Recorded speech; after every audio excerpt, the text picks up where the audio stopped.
학창시절 지옥 같은 학교 생활을 보내는 주인공 하윤. 가난하다는 이유 하나만으로 부잣집 딸 미나와 그 무리의 표적이 되어야만 했다. 하윤의 낡은 운동화를 비웃었고 급식판을 엎었으며 모두가 보는 앞에서 그녀의 자존심을 매일같이 짓밟았다. 하윤은 그저 묵묵히 모든 것을 견뎌내며 법조계에서 가장 영향력 있는 인물로 성공하여 우연치 않게 자신을 괴롭힌 무리들을 만나 지옥 같던 학창 시절을 통쾌하게 복수하는 이야기입니다. 본격적인 시청 전 구독과 알림 설정을 해주시면 영상을 제작하는데 굉장히 큰 힘이 됩니다. 대한민국 법원 서관 301호 법정. 시간은 마치 멈춘 듯 엄숙한 정적만이 공간을 지배하고 있었다. 그 정적의 중심, 가장 높은 판사석에 김하윤 부장판사는 앉아 있었다. 그녀는 법복이라는 검은 갑옷을 입고 세상의 모든 소음으로부터 자신을 격리시킨 채 오직 눈앞의 기록과 증인만을 응시하고 있었다. 지금 그녀가 맡은 사건은 세간의 주목을 받는 거대 건설사와 그들에게 평생의 터전을 빼앗길 위기에 처한 전통시장 상인들의 싸움이었다. 건설사의 변호인은 수억 원의 수임료를 자랑하는 대한민국 최고의 로펌 에이스였다. 그는 유려한 말솜씨로 법 조항을 인용하며 상인들의 절박한 호소를 감정에 기댄 떼쓰기로 몰아가고 있었다. 존경하는 재판장님, 법은 만인에게 평등해야 합니다. 저들의 딱한 사정은 이해하지만 합법적인 계약의 효력은 그 어떤 동정심보다 우위에 있어야 할 것입니다. 그의 오만한 목소리가 법정 안을 울렸다. 하지만 하윤은 미동도 하지 않았다. 그녀는 변호인의 화려한 언변 너머 그의 눈동자 깊은 곳에 숨겨진 경멸과 탐욕을 읽고 있었다. 잠시 후 그녀가 입을 열었다. 목소리는 차분했지만 그 안에는 강철 같은 무게가 실려 있었다. 변호인. 계약서 제7조 3항 사회적 통념에 반하는 현저한 사정 변경 시 양측은 재협상에 임한다는 조항에 대해 설명해 보시죠. 피고 측이 제시한 개발 계획은 당초 계약 당시에는 존재하지 않았던 주변 상권의 붕괴를 야기할 수 있다는 연구 결과가 있습니다. 이것이 바로 현저한 사정 변경에 해당하지 않습니까? 그녀의 조용한 질문은 날카로운 메스가 되어 변호인의 논리 한복판을 정확히 갈라놓았다. 변호인의 얼굴에 처음으로 당혹감이 스쳐 지나갔다. 하윤은 거기서 멈추지 않고 증인석에 앉아 겁에 질려 떨고 있는 노점상 할머니에게 시선을 돌렸다. 증인. 떨지 말고 하고 싶은 말을 다 하십시오. 이 법정의 주인은 저나 저기 있는 변호인이 아니라 바로 억울함을 호소하는 국민 여러분입니다. 그녀의 따뜻한 한마디에 할머니는 참고 있던 눈물을 터뜨리며 수십 년간 겪어온 서름을 토해내기 시작했다. 하윤은 그 모든 이야기를 단 한순간도 시선을 떼지 않고 경청했다. 재판이 끝나고 그녀는 자신의 집무실로 돌아왔다. 그녀의 방은 화려함과는 거리가 멀었다. 벽면을 가득 채운 것은 손때 묻은 법전과 역사책들이었고 공기 중에는 언제나 오래된 종이와 잉크 냄새가 배어 있었다. 그녀는 값비싼 커피 머신 대신 낡은 보온병에 담아온 따뜻한 보리차를 마시며 사건 기록을 다시 검토했다. 기록의 행간마다 힘없는 자들의 절규와 눈물이 배어 있었다. 그녀는 자신의 어린 시절을 떠올렸다. 시장 한 구석에서 밤늦도록 나무를 팔던 어머니의 거친 손, 단칸방의 찬 바람을 막기 위해 창문에 신문지를 덧대던 아버지의 넓은 등. 그녀는 가난이 얼마나 날카로운 칼날이 되어 인간의 존엄성을 베어내는지 뼈저리게 알고 있었다. 그렇기에 그녀는 법복을 입은 순간 맹세했다. 자신의 손에 들린 법이라는 칼은 결코 약자를 향하지 않으리라고. 바로 그때 그녀의 눈에 책상 한쪽에 놓인 우편물이 들어왔다. 고등학교 동창회 안내문. 30여 년간 외면해왔던 잊고 싶었던 과거로부터 날아온 소환장이었다. 그녀의 심장이 차갑게 가라앉았다. 그곳에 가면 자신의 가장 끔찍한 상처를 후벼 팠던 그 이름을 다시 마주해야만 할 것이다. 미나. 그 이름은 그녀에게 아직도 아물지 않은 흉터였다. 같은 시각 대한민국의 부가 집중된 강남의 가장 높은 곳. 거대한 통유리창 너머로 도시의 야경이 보석처럼 펼쳐지는 초호화 펜트하우스. 그곳은 미나의 금박을 입힌 새장이었다. 그녀는 최고급 요가복을 입은 채 개인 강사의 지도에 따라 고난도의 필라테스 동작을 완벽하게 소화해내고 있었다. 그녀의 몸은 한치의 군살도 없이 완벽했지만 그 눈동자는 깊이를 알 수 없는 권태와 불안으로 가득 차 있었다. 운동이 끝나고 그녀는 청담동의 브런치 카페에서 다른 상류층 여성들과 만났다. 그들의 대화는 온통 명품, 부동산, 그리고 타인에 대한 험담으로 가득했다. 어머, 미나야. 그 가방 새로 나온 한정판이지. 우리 남편은 아무리 졸라도 안 사주던데 역시 이 검사님은 다르시다니까. 호호, 뭘. 자기가 워낙 바빠서 이런 걸로라도 나한테 미안함을 표시해야지. 참, 너희들 동창회 초대장은 받았니? 미나의 말에 화제는 자연스럽게 동창회로 옮겨갔다. 어머, 정말? 이번엔 어디서 한대? 호텔? 걔는 오려나? 김하윤 말이야. 김하윤이라는 이름이 나오자 미나의 입가에 경멸적인 미소가 번졌다. 글쎄, 그 거지 같은 년이 아직도 서울 땅에 붙어 있는지 모르겠네. 아마 평생 공장에서 미싱이나 돌리고 있겠지. 와서 내 모습 보면 기가 죽어서 눈도 못 마주칠걸? 그녀는 자신의 화려한 삶을 과시하고 누군가를 짓밟으며 우월감을 확인하는 그 순간만을 기다리고 있었다. 집으로 돌아온 그녀는 텅 빈 펜트하우스의 냉기에 몸을 떨었다. 남편 이정훈 검사는 오늘도 재판 준비로 늦는다는 메시지만 보내왔다. 그녀는 차갑게 식은 명품 가구들을 둘러보았다. 이 모든 것을 가졌지만 그녀는 언제나 공허했다.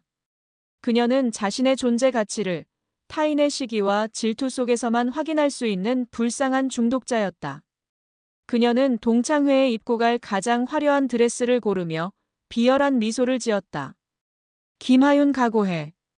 이번 동창회는 너를 위한 나의 완벽한 무대가 될 테니까. 그녀는 몰랐다. 자신이 지금 손에 든 것이 자신의 모든 것을 파괴할 재앙의 스위치이자 스스로를 향한 사형 선고문이라는 것을. 기억은 때로 현재보다 더 생생한 현실이 되어 사람을 지배한다. 하윤에게 30년 전의 그 겨울날은 바로 그런 날이었다. 그것은 단순한 과거가 아니었다. 그녀의 영혼에 깊이 각인되어 시도 때도 없이 그녀를 붙잡고 늘어지는 차가운 유령이었다. 그해 겨울, 유난히 눈이 많이 내렸다. 18살의 하윤은 전국 논술대회에서 대상을 받았다. 가난한 집안의 유일한 자랑거리이자 지긋지긋한 현실을 탈출할 수 있는 유일한 희망이었다. 교감 선생님은 전교생이 모인 조회 시간, 단상 위에서 그녀의 이름을 부르며 칭찬을 아끼지 않았다. 하윤은 난생 처음으로 세상의 주인공이 된 듯한 벅찬 기쁨을 느꼈다. 하지만 그 기쁨은 정확히 3시간 27분 만에 산산조각 났다. 방과 후 미나는 자신의 무리를 이끌고 하윤의 앞을 가로막았다. 그녀의 손에는 하윤이 받은 상장과 금빛으로 반짝이는 트로피가 들려 있었다. 야, 김하윤. 너 같은 흙수저가 이런 걸 받아도 돼? 이거 다 컨닝한 거지. 내 깐년이 무슨 수로. 돌려줘, 미나야. 하윤의 목소리는 떨리고 있었다. 돌려달라고? 하긴 내 인생에 이런 게 또 있겠어? 평생 이거 하나 붙잡고 살아야지, 안 그래? 미나는 낄낄거리며 하윤의 상장을 갈기갈기 찢어 더러운 눈구덩이에 처박아 버렸다. 그리고는 트로피를 바닥에 내동댕이쳐 군화발로 가차없이 짓밟았다. 금빛 플라스틱 조각들이 사방으로 튀었다. 하지만 그것으로도 분이 풀리지 않았는지 그녀는 더욱 잔인한 짓을 저질렀다. 그녀의 무리들이 하윤을 붙잡아 움직이지 못하게 하고 그녀의 발에서 낡은 운동화를 벗겨내었다. 이딴 걸레 같은 신발이나 신고 다니는 주제에 내깐년이 상장을 받으면 이 학교 물이 흐려져. 미나는 그렇게 말하며 하윤의 운동화를 학교 소각장의 시뻘건 불길 속으로 던져버렸다. 하윤의 눈앞에서 그녀의 마지막 남은 자존심이 검은 연기가 되어 사라지는 순간이었다. 그날 하윤은 살을 애는 듯한 추위 속에서 양말만 신은 채 피가 배어나오는 발로 몇 시간이나 걸어 집으로 돌아와야만 했다. 차가운 아스팔트와 얼어붙은 눈길이 그녀의 발바닥을 날카롭게 파고들었다.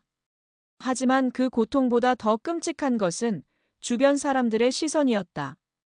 누군가는 동정했고 누군가는 경멸했으며 대부분은 무관심했다.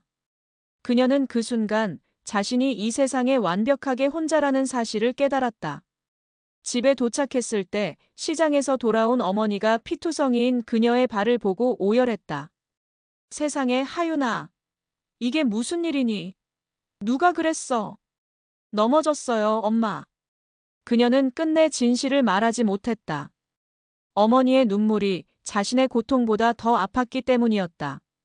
그날 밤 하윤은 낡은 책상 앞에 앉아 동상 걸린 발을 부여잡고 밤새도록 공부했다. 그녀는 울지 않았다. 대신 맹세했다. 반드시 이 지옥에서 벗어나리라. 아무도 자신을 그리고 자신의 사랑하는 어머니를 함부로 할 수 없는 높은 곳으로 올라가리라. 복수를 위해서가 아니었다. 오직 살아남기 위해서. 수십 년이 흐른 지금 하윤은 자신의 옷장 앞에 서 있었다. 그 안에는 그녀가 평생 신어도 다 못 신을 만큼 많은 아름답고 값비싼 구두들이 가득했다. 하지만 그녀는 알고 있었다. 그 어떤 구두를 신어도 30년 전 그날 자신의 발바닥을 파고들던 그 차가운 눈의 감촉을 영원히 잊을 수 없으리라는 것을. 그녀는 옷장 가장 깊숙한 곳에서 단정하지만 가장 단단해 보이는 검은색 구두 한 켤레를 꺼내 신었다. 이제 그 겨울의 유령과 마주하러 갈 시간이었다. 동창회가 열리는 호텔 연회장은 성공과 실패, 행복과 불행이 교차하는 거대한 거울의 방과 같았다. 세월의 흐름 속에 누군가는 중년의 멋을 더했고 누군가는 세파에 찌들어 씁쓸한 미소를 지었다. 그들 중에는 과거 미나의 옆에서 하윤을 함께 괴롭혔지만 이제는 작은 회사를 운영하며 성실하게 살아가는 지은도 있었다. 그녀는 하윤을 볼 때마다 마음 한구석에 무거운 죄책감을 느끼고 있었다. 오늘 그녀는 하윤에게 진심으로 사과할 용기를 내기 위해 동창회에 참석했다. 하윤은 약속 시간보다 조금 일찍 도착했다. 그녀는 화려한 드레스 대신 단정하지만 품격 있는 검은색 정장을 입고 있었다. 그녀는 구석의 테이블에 조용히 앉아 10수년 만에 만나는 동창들의 얼굴을 하나하나 눈에 담았다. 그들의 얼굴 위로 30년 전의 앳된 모습들이 아지랑이처럼 겹쳐 보였다.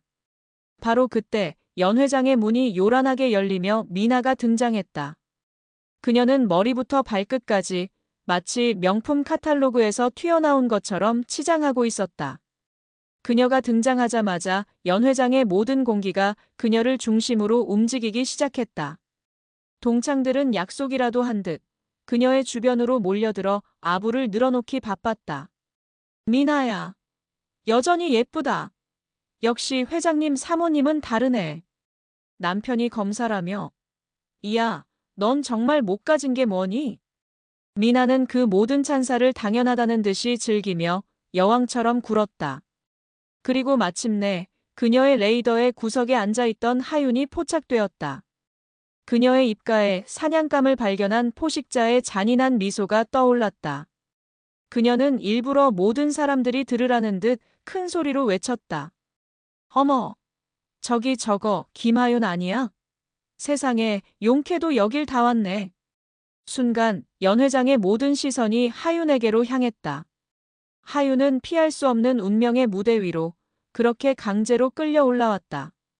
지은은 그 광경을 보며 차마 고개를 들지 못했다. 30년 전의 그 교실과 지금 이 화려한 연회장이 똑같은 지옥처럼 느껴졌기 때문이었다. 미나는 하윤을 강제로 자신의 옆자리, 연회장의 가장 중심이 되는 테이블로 끌고 왔다.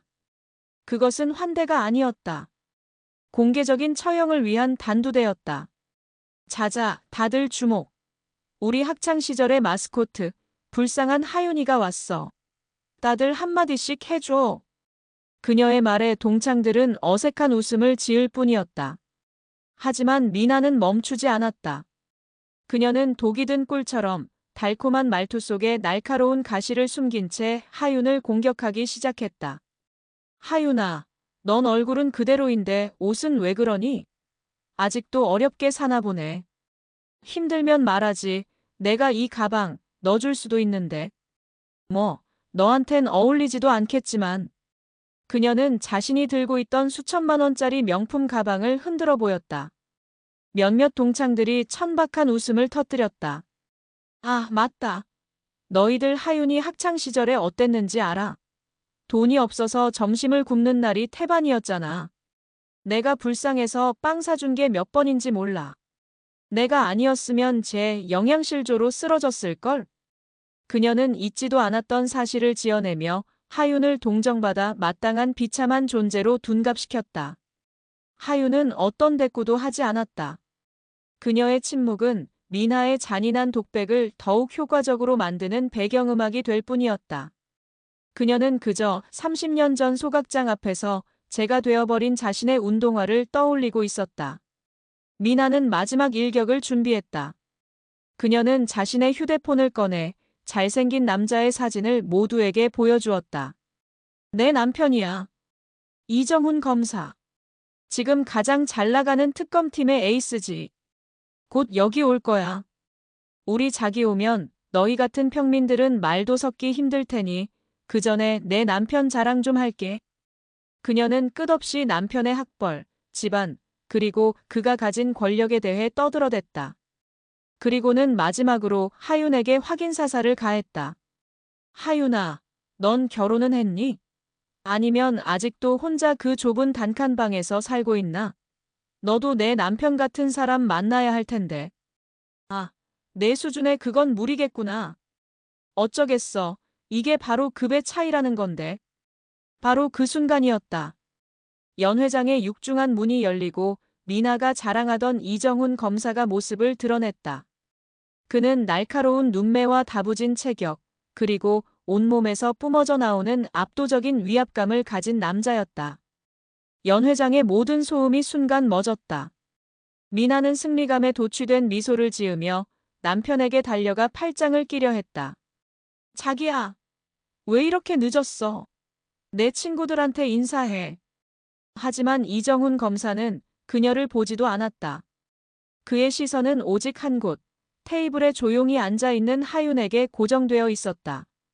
그리고 다음 순간 연 회장의 모든 사람들이 자신의 눈을 의심해야만 했다. 이정훈 검사는 아내인 미나를 마치 길가의 방해물을 치우듯 부드럽지만 단호하게 밀어냈다. 그의 시선은 오직 한 곳, 테이블에 조용히 앉아있는 하윤에게 고정되어 있었다. 그의 눈에는 단순한 존경을 넘어 신화 속 영웅을 마주한 듯한 경외심마저 서려 있었다. 연 회장의 모든 공기가 얼어붙었다. 시간마저 숨을 죽인 듯한 그 순간 이정훈 검사는 꼿꼿했던 허리를 굽혀 완벽한 직각을 그리며 깊이 고개를 숙였다. 그의 고급스러운 정장 재킷이 접히는 소리가 정적 속에서 유난히 크게 울렸다. 그리고 그는 연 회장의 모든 사람들이 들을 수 있는 우렁차고도 분명한 목소리로 외쳤다. 서초동의 검은 예수 김하윤 부장판사님을 이곳에서 뵙게 될 줄은 몰랐습니다. 영광입니다. 서초동의 검은 예수. 법조계에서 김하윤 부장판사를 부르는 별명이었다. 법복이라는 검은 옷을 입고 거대 권력과 자본이라는 골리앗에 맞서 다윗과 같은 약자들의 편에서 기적 같은 판결을 내리는 그녀를 향한 최고의 찬사이자 경외의 표현이었다. 이정훈 검사는 허리를 펴고 여전히 멍한 표정의 동창들을 향해 열정적으로 말을 이었다. 그의 목소리에는 진심 어린 존경이 가득했다.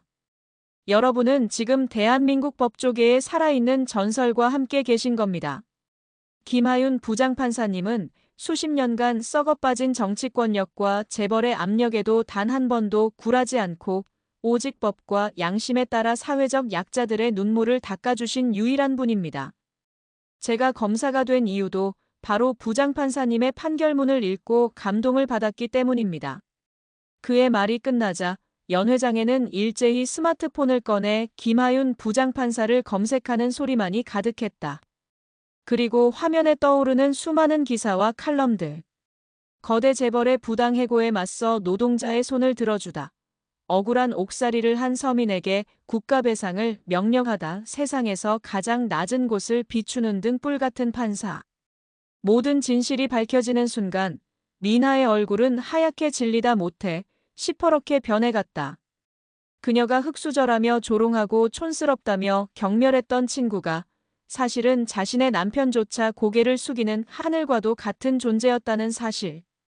그녀의 완벽했던 세상이, 그녀가 평생을 바쳐 쌓아 올린 금박을 입힌 성이 바로 자신의 눈앞에서 와르르 무너져 내리고 있었다. 세상의 모든 소리가 사라지고 오직 이명만이 귓가를 맴도는 듯했다. 미나는 산산조각난 자신의 자존심의 파편 위에서 비틀거렸다. 바로 몇 분 전까지 자신을 여왕처럼 떠받들던 동창들의 시선이 이제는 경멸과 조롱, 그리고 희미한 동정심이 뒤섞인 칼날이 되어 그녀의 심장을 쑤시고 있었다. 어머 세상에. 하윤이가 그 김하윤 부장판사님이었다고.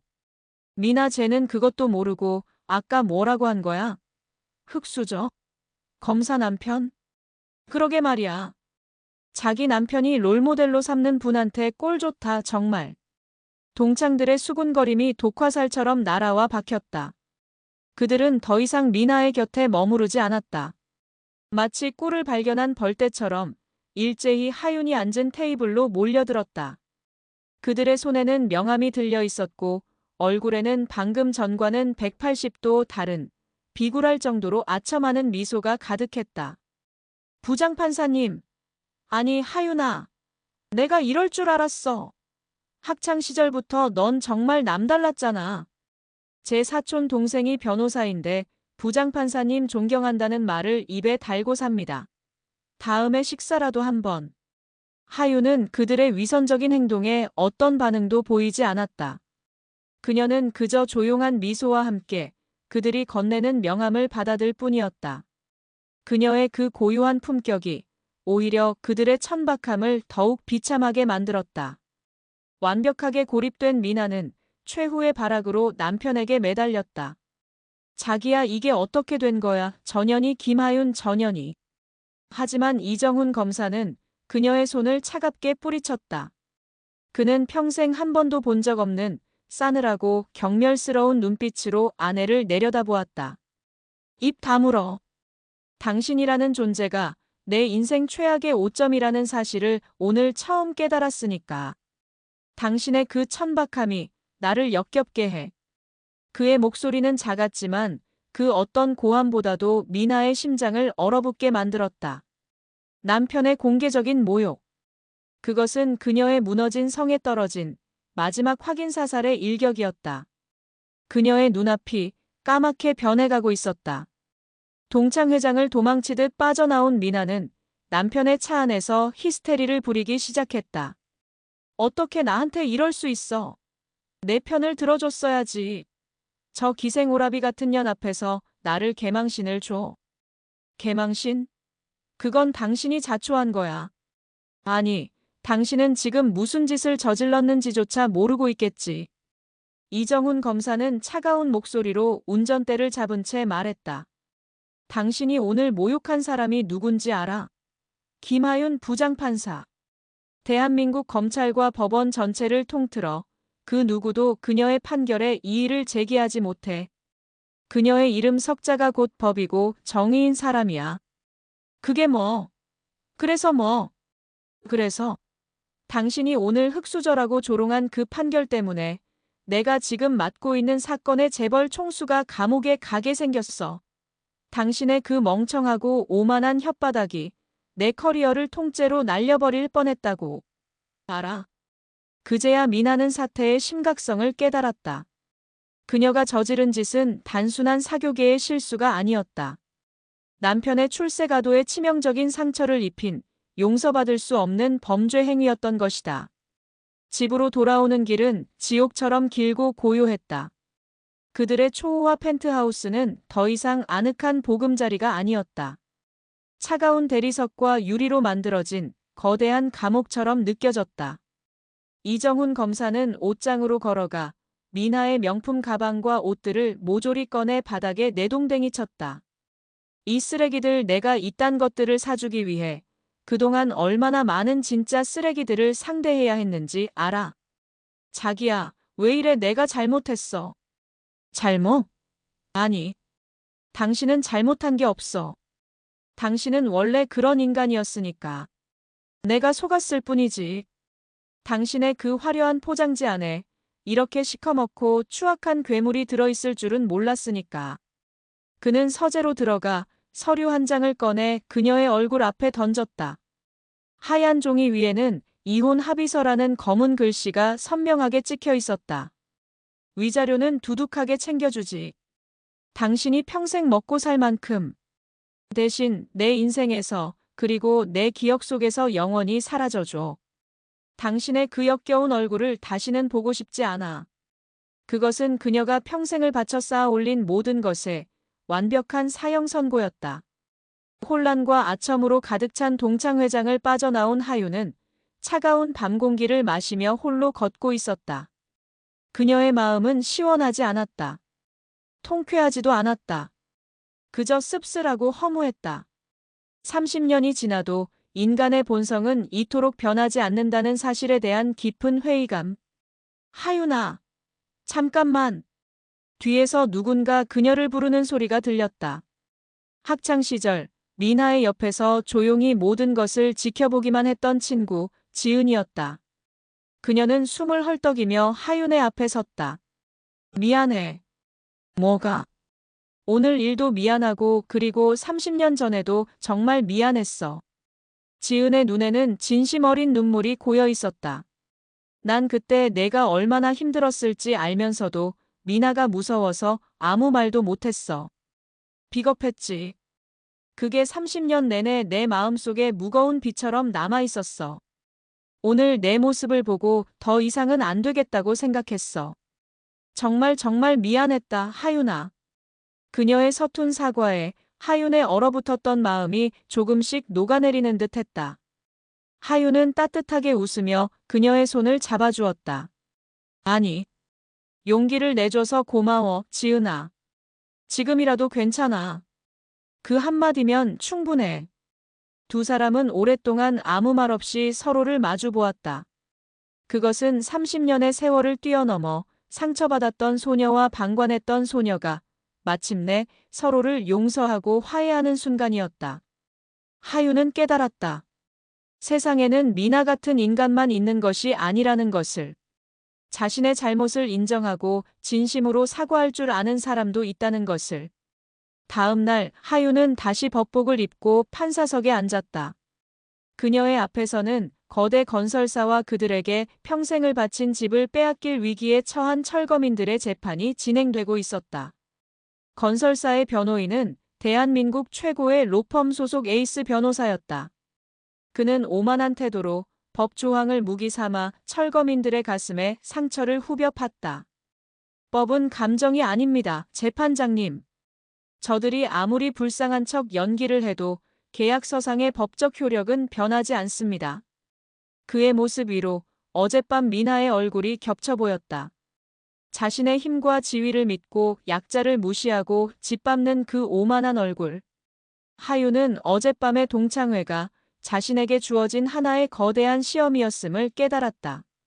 그녀의 권위와 힘은 과연 어디를 향해야 하는가? 그녀는 판결을 내렸다. 법은 감정이 아니라는 변호인의 말에 동의합니다. 하지만 법은 동시에 기계도 아닙니다. 법의 진정한 목적은 서류상의 정의를 실현하는 것이 아니라 살아있는 인간의 눈물을 닦아주는 데에 있습니다. 그녀는 건설사의 계약서에 숨겨진 불공정한 독소 조항들을 하나하나 짚어내며 그들의 탐욕을 만천하에 드러냈다. 그리고 마침내 철거민들의 손을 들어주는 판결을 내렸다. 이 법정은 거대 건설사의 탐욕이 아니라 평생을 성실하게 살아온 대한민국 국민의 최소한의 주거권을 보호할 것입니다. 판결합니다. 피고 건설사는 그녀의 목소리는 법정 전체에 엄숙하게 울려 퍼졌다. 그녀의 판결은 단순히 한 사건의 결론이 아니었다. 어젯밤 동창회에서 그녀가 얻은 깨달음이 세상의 가장 낮은 곳을 향해 울려 퍼지는 희망의 메아리였다. 일주일이 흘렀다. 미나는 텅 빈 펜트하우스에 홀로 남겨졌다. 그녀의 휴대폰은 더 이상 울리지 않았고 소셜미디어는 온통 그녀를 향한 비난과 조롱의 댓글로 가득했다. 어제까지 그녀의 발밑에 엎드려 아첨하던 친구들은 이제 그녀의 전화를 받지 않았다. 이혼 서류에 도장을 찍은 남편은 이미 다른 여자와 새로운 삶을 시작했다는 소문이 들려왔다. 그녀는 완벽한 외톨이가 되었다. 그녀는 자신의 드레스룸을 열었다. 수백 개의 명품 가방과 구두, 보석들이 여전히 그 자리에 있었다.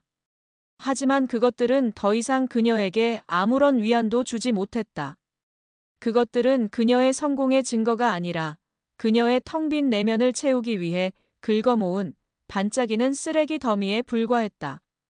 그녀는 처음으로 자신의 인생을 돌아보았다.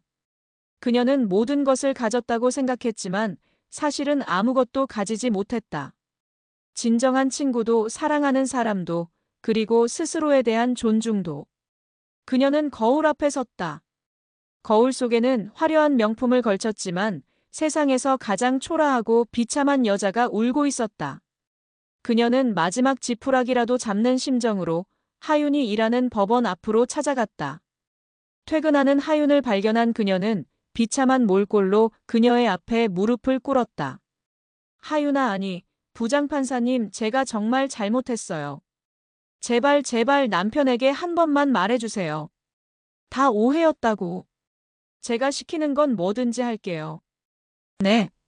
하윤은 무릎 꿇은 그녀를 차갑지도 따뜻하지도 않은 그저 담담한 눈빛으로 내려다보았다. 미나야. 내가 아직도 뭘 잘못했는지 모르는구나. 이건 나와 내 남편의 문제가 아니야. 이건 온전히 너 자신의 문제야. 일어나. 내 인생은 내 스스로 책임져야지. 언제까지 남의 탓만 하고 살 수는 없잖아. 내가 진정으로 사과해야 할 대상은 내가 아니라 거울 속에 있는 너 자신이야. 하윤은 그 말만 남기고 뒤돌아서 자신의 길을 걸어갔다. 그녀의 뒷모습을 보며 미나는 오랫동안 자리에서 일어나지 못했다. 그녀의 금박을 입힌 세장은 이제 완전히 무너져 내렸다. 그녀는 이제 아무것도 없는 텅 빈 벌판 위에서 자신의 삶을 처음부터 다시 시작해야만 했다. 그날 밤 동창회가 파국으로 끝난 후 인터넷의 거대한 익명 커뮤니티에 긴 글 하나가 올라왔다. 글의 제목은 오늘 제 친구가 30년 만에 복수하는 걸 봤습니다였다. 글을 쓴 사람은 하윤에게 진심으로 사과했던 친구 지은이었다. 그녀는 죄책감과 경외감이 뒤섞인 떨리는 손으로 그날 동창회에서 있었던 모든 일을 상세하게 기록했다. 미나의 오만하고 잔인했던 언행, 하윤의 초라해 보였던 모습, 그리고 이정훈 검사의 등장과 함께 모든 것이 뒤집히던 그 드라마틱한 순간까지. 글은 순식간에 폭발적인 반응을 얻었다. 수십만 개의 좋아요와 수만 개의 댓글이 달렸다. 사람들은 흑수저 판사의 품격 있는 복수에 열광했고 강남 졸부의 비참한 몰락에 통쾌해했다. 이야기는 걷잡을 수 없이 퍼져나갔다. 언론사들은 앞다투어 이 사건을 기사화했고 서초동의 검은 예수, 김하윤 부장판사의 과거 판결들이 재조명되기 시작했다. 그녀는 의도치 않게 이 시대가 갈망하던 진정한 K-영웅의 아이콘이 되었다. 반면 미나는 얼굴과 실명이 모두 공개되어 국민 밉상으로 전락했다. 그녀의 소셜미디어는 성난 대중들의 분노로 들끓었고 그녀가 운영하던 사업은 불매운동으로 파산 직전에 몰렸다. 이 파문은 이정훈 검사에게도 영향을 미쳤다. 처음에는 아내 관리도 못하는 검사라는 비난이 있었지만 그가 동창회에서 보였던 아내의 잘못을 감싸지 않고 정의의 편에 섰던 단호한 태도가 알려지면서 여론은 반전되었다. 그는 소신 있는 검사, 진정한 강자를 알아보는 남자로 칭송받기 시작했다. 아이러니하게도 아내의 추락은 그의 명성을 더욱 높여주는 발판이 된 것이다.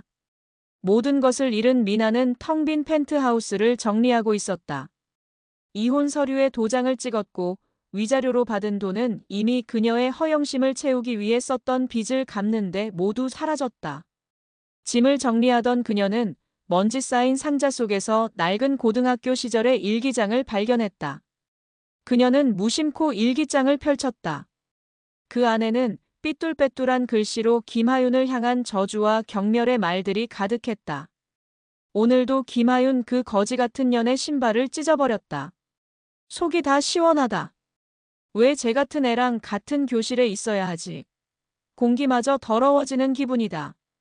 그녀는 자신의 과거가 기록된 문장들을 읽으며 처음으로 자신의 영혼이 얼마나 추악하고 비틀려 있었는지를 깨달았다.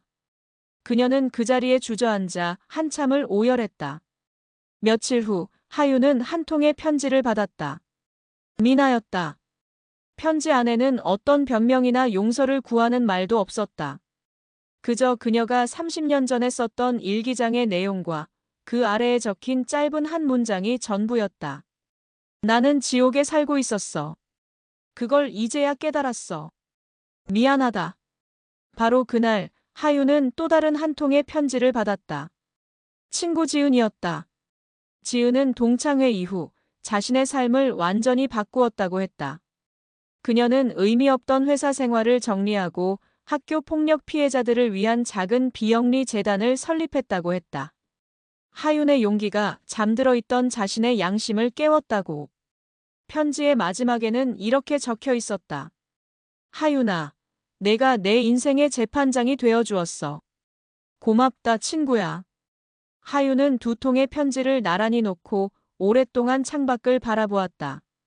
한 사람의 인생은 파멸로 끝났고 다른 한 사람의 인생은 새로운 희망으로 시작되었다. 그 모든 것의 중심에 자신이 있었다. 그녀는 법복의 무게가 단순히 피고인의 죄를 심판하는 것보다 훨씬 더 무겁고 방대하다는 것을 다시 한번 깨달았다. 하윤은 대한민국 법조계를 뒤흔들 거대한 부패 사건의 재판을 맡게 되었다. 자신의 권력을 이용해 뇌물을 받고 무고한 사람에게 죄를 뒤집어 씌운 괴물 같은 검찰총장 후보에 대한 재판이었다. 법조계의 모든 선배와 동료들은 그녀에게 전화를 걸어 조직을 위해 그에게 유리한 판결을 내려달라고 압력을 넣었다. 그녀는 깊은 고뇌에 빠졌다. 거대한 조직의 논리 앞에 한 개인의 정의는 얼마나 무력한가. 그녀는 며칠 밤낮을 기록과 씨름하며 잠을 이루지 못했다. 그러던 어느 날 밤, 그녀는 미나가 보낸 편지를 다시 꺼내 읽었다. 나는 지옥에 살고 있었어. 그 문장이 그녀의 심장을 때렸다. 다음 날, 그녀는 판결을 내렸다. 법정은 수많은 기자들과 법조계 인사들로 가득 차 있었다. 그녀는 판결문을 읽어 내려갔다. 피고인은 검찰이라는 거대한 조직의 힘을 국민을 위해 쓰는 것이 아니라 자신의 사리사욕을 위해 썼습니다. 그는 법의 수호자가 아니라 법의 탈을 쓴 가장 교활한 범죄자입니다. 이 법정은 조직의 논리가 아닌 국민의 눈물을 더 무겁게 생각합니다. 그녀는 검찰총장 후보에게 법정 최고형을 선고했다. 그리고 판결문의 마지막에 이례적으로 자신의 소회를 덧붙였다. 권력은 칼과 같습니다. 의사가 잡으면 사람을 살리는 메스가 되지만 강도가 잡으면 사람을 해치는 흉기가 됩니다. 이 법복의 무게는 제가 휘두르는 권력의 무게가 아니라 제가 짊어져야 할 책임의 무게입니다. 저는 오늘 그 책임을 다하고자 합니다. 그녀의 판결은 대한민국 전체에 거대한 파문을 일으켰다. 그것은 부패한 권력에 대한 사형 선고이자 이 땅에 아직 정의가 살아있음을 증명하는 희망의 선언이었다. 거대한 재판이 끝나고 하윤은 모든 것을 뒤로한 채 홀로 차를 몰았다. 그녀가 도착한 곳은 30여 년 만에 처음으로 다시 찾은 자신의 낡은 모교였다. 폐교 직전의 학교는 마치 그녀의 기억처럼 빛바래고 낡아 있었다. 그녀는 차에서 내려 천천히 교정을 걸었다. 그녀는 기억의 조각들을 하나하나 맞추어 나갔다. 미나의 조롱이 울려 퍼지던 복도, 눈물로 점심을 삼켜야 했던 텅 빈 교실, 그리고 자신의 마지막 자존심이 한 줌의 재로 변했던 낡은 소각장 앞. 그녀는 바로 그 자리에 섰다. 30년 전 자신의 신발이 불타오르던 바로 그 자리. 그리고 그녀를 평생 괴롭혔던, 맨발로 눈길을 걸어야 했던 그 끔찍한 기억의 시작점. 그녀는 조용히 신고 있던 값비싼 구두를 벗었다. 그리고 양말까지 벗어 차가운 흙바닥 위에 맨발로 섰다. 발바닥을 통해 전해져 오는 냉기와 흙의 감촉. 그것은 30년 전의 고통과 똑같았다. 하지만 이상하게도 더 이상 아프지 않았다. 그녀는 눈을 감았다. 그리고 깨달았다. 그날의 상처는 그녀에게 흉터만을 남긴 것이 아니었다는 것을. 맨발로 눈길을 걸으며 그녀는 세상의 냉혹함을 배웠다. 짓밟힌 자의 서러움을 뼈에 새겼다. 그 고통이 그녀를 더 단단하게 만들었고 더 낮은 곳을 보게 하는 눈을 주었다. 미나가 던져버린 그 낡은 운동화가 역설적이게도 그녀를 판사의 자리까지 걸어오게 한 가장 강력한 동력이었던 것이다. 그녀는 더 이상 과거의 상처를 원망하지 않았다. 그녀는 조용히 눈을 뜨고 자신의 상처를, 자신의 과거를 온전히 끌어안았다. 그녀는 다시 구두를 신었다. 그리고 뒤돌아보지 않고 학교를 떠났다. 그녀의 발걸음은 그 어느 때보다 가볍고 당당했다. 그녀는 마침내 자기 자신에게 완전한 승리를 거둔 것이다. 1년 후, 봄. 하윤은 모교가 아닌 대한민국 최고의 법학전문대학원 강단에 서 있었다. 그녀는 미래의 법조인들에게 자신의 경험을 바탕으로 한 법과 공감에 대한 특별 강연을 하고 있었다. 그녀의 말 한마디 한마디에 학생들의 눈은 존경과 희망으로 빛나고 있었다. 강연이 끝나고 그녀는 봄의 상징인 라일락 향기가 가득한 캠퍼스를 걷고 있었다. 바로 그때 그녀의 눈에 익숙한 얼굴이 들어왔다. 캠퍼스 한쪽에서 묵묵히 청소 카트를 밀고 있는 한 중년의 여인. 화장기 없는 얼굴, 질끈 묶은 머리, 그리고 허름한 작업복. 미나였다. 두 사람의 시선이 허공에서 마주쳤다. 미나의 얼굴에 당혹감과 수치심이 스쳐 지나갔다. 그녀는 황급히 고개를 숙이고 자신의 길을 가려 했다. 하지만 그녀는 이내 발걸음을 멈추고 하윤을 향해 돌아섰다. 그리고는 아무 말 없이 깊이 허리를 숙여 인사했다. 그 인사에는 어떤 의도도 변명도 담겨 있지 않았다. 그저 한 인간이 다른 인간에게 보내는 진심 어린 존중의 표현이었다. 하윤 역시 아무 말도 하지 않았다. 그녀는 그저 그런 미나를 향해 조용히 고개를 끄덕여 주었다. 그것으로 충분했다. 그들은 더 이상 가해자도 피해자도 아니었다. 그저 각자의 자리에서 자신의 삶의 무게를 견뎌내고 있는 평범한 인간일 뿐이었다. 하윤은 자신의 길을 계속 걸어갔다. 강연에 감동받은 학생들이 그녀의 주변으로 몰려와 질문을 쏟아내기 시작했다. 그녀는 그들의 초롱초롱한 눈망울을 보며 환하게 웃었다. 그녀는 더 이상 30년 전 차가운 눈길을 맨발로 걸어야 했던 외로운 소녀가 아니었다. 그녀는 이제 이 땅에 새로운 희망의 씨앗을 심고 그 씨앗들이 자신보다 더 큰 나무로 자라날 수 있도록 돕는 따뜻한 봄의 정원사가 되어 있었다. 가장 혹독했던 겨울을 이겨낸 자만이 가장 눈부신 봄을 맞이할 자격이 있는 법이다.